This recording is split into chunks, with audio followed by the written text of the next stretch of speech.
Assalamualaikum warahmatullahi wabarakatuh.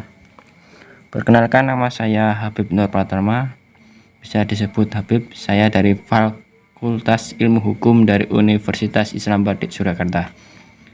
Di sini saya akan membuat konten dan baru pertama kali membuat untuk rekan-rekan yang sudah bisa terbiasa atau sudah masuk dalam YouTuber.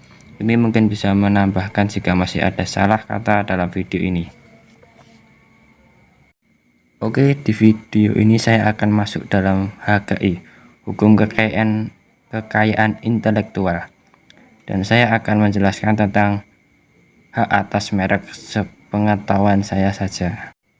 Baik, kita bisa melihat hukum kekayaan intelektual itu seperti apa. Hukum intelektual itu seperti hak eksklusif yang diberikan suatu hukum atau peraturan kepada seseorang atau sekelompok orang atas karya ciptanya. Pada intinya, hak kekayaan intelektual adalah hak untuk menikmati secara ekonomis hasil dari suatu kreativitas intelektual. Baik, kita akan mengenal tentang hak atas merek itu seperti apa. Apa yang dimaksud dengan hak atas merek? Hak atas merek adalah hak eksklusif yang diberikan oleh negara kepada pemilik merek yang terdaftar untuk jangka waktu tertentu dengan menggunakan sendiri merek tersebut atau memberikan izin kepada pihak lain untuk menggunakannya. Peran di sebuah merek itu seperti apa? Merek berfungsi sebagai penentu kualitas dari situasi barang dan atau jasa. Produsen juga akan menggunakan merek sebagai sarana promosi. Tanpa merek, suatu iklan atau promosi barang atau jasa tidak akan eksklusif atau efektif. Fungsi selanjutnya adalah menggambarkan jaminan kepribadian individuality atau reputasi. Fungsi utama merek adalah untuk membedakan barang atau jasa yang diproduksi atau dibuat perusahaan lain yang sejenisnya. Dengan demikian, merek merupakan tanda pengenal asal barang atau jasa bersangkutan dengan produsennya. Untuk menjadi pemilik sah atas suatu merek didasarkan pada sistem atau prinsip konstitutif, yaitu dengan melakukan pendaftaran pada Direktorat Jenderal Kekayaan Intelektual DKI Jakarta. Pendaftaran pertama merek adalah pihak yang dianggap sebagai pemilik merek. Jadi, kepemilikan atas suatu merek dibuktikan dengan sertifikat merek yang diterimanya setelah seseorang mendaftarkan mereknya di DKI Jakarta. Di sini ada pun penyebab terjadinya sengketa merek. Biasanya orang-orang pada menggunakan hak merek padahal merek tersebut sudah terdaftar dan dipunyai oleh orang lain, mungkin akan mendapatkan pelanggaran. Ketentuan tentang merek diatur dalam UU nomor 20 tahun 2016 tentang merek dan indikatif geografis. Kita bisa melihat tentang pasal-pasal tersebut, apa aturan yang sah dalam perlindungan merek dalam undang-undang.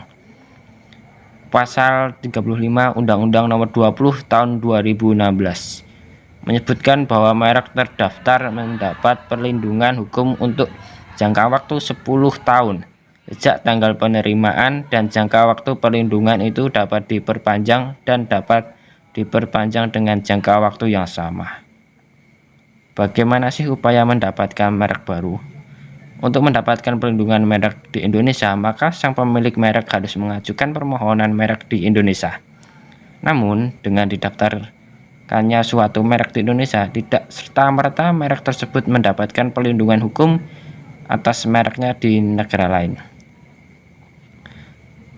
Sejak kapan Indonesia memberlakukan sistem hak perlindungan merek? Sejak pada tanggal 28 Agustus 1992, pemerintah Republik Indonesia mengesahkan Undang-Undang Nomor 19 Tahun 1992 tentang merek Undang-Undang Merek 1992 yang mulai berlaku tanggal 1 April 1993. Di sini pun juga terlihat tentang pelindungan hak merek terkenal. Untuk merek terkenal, pelindungan yang diberikan bagi merek tersebut dilakukan dengan dua cara, yaitu perlindungan hukum preventif dan pelindungan hukum secara represif. Undang-undang merek pelindungan merek terkenal yang dimana permohonan merek akan ditolak jika mempunyai persamaan pada pokoknya atau keseluruhannya. Mengapa hak merek dimasukkan dalam salah satu dari hukum kekayaan intelektual? Merek sebagai salah satu dari bagian hukum kekayaan intelektual yang memiliki peranan sangat penting, karena dengan menggunakan merek atas barang-barang dan atau produk yang diproduksi dapat membedakan asal-usul mengenai produk barang dan jasa. Mereka juga digunakan dalam dunia periklanan dan pemasarannya. Adapun di sini tujuan hak atas merek. Dengan demikian hak merek, maka suatu perusahaan mempunyai kebebasan dalam menggunakan merek tersebut untuk kepentingan komersial dan juga memiliki hak untuk melarang pihak lain dalam menggunakan merek tersebut untuk kelas dan juga jenis produk barang atau jasa yang sejenisnya. Oke, di video kali ini cukup sekian. Jika ada salah kata mohon dimaafkan. Semoga dalam video ini bisa bermanfaat untuk diri kita masing-masing. Wassalamualaikum warahmatullahi wabarakatuh.